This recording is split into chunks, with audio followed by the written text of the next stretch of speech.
I have a variety of people who work in the business, and they live all over the country, and we kind of trade ideas and thoughts about issues in our business.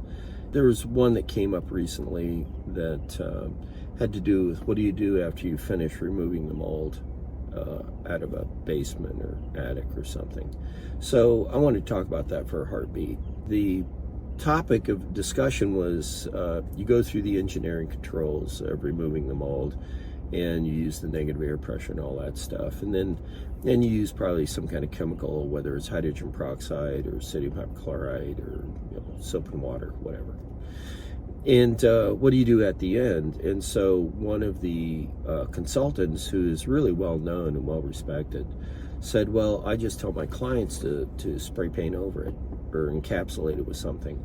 And I'm going, well, wait a minute, you're saying that you're going to use a chemical to fragment the colonies down into debris, and you're going to leave that debris in place as you just cover it up? And he said, yeah, that's just not right. Whenever you read the national standards, whether it's TPA or IICRC, the whole concept is to remove, and you have to do the removal before you do any kind of encapsulation. I'm not a proponent of encapsulation under any circumstances, unless it's in areas that are impossible to remediate. Then you create what's called a permanent critical barrier. So we went into this discussion, and I wanted you guys to hear about this because you may run across somebody who's recommending this, and there is another side to that teeter-totter. There's good justification for saying that you have to use the chemical to fragment the colonies down, then you vacuum and you clean.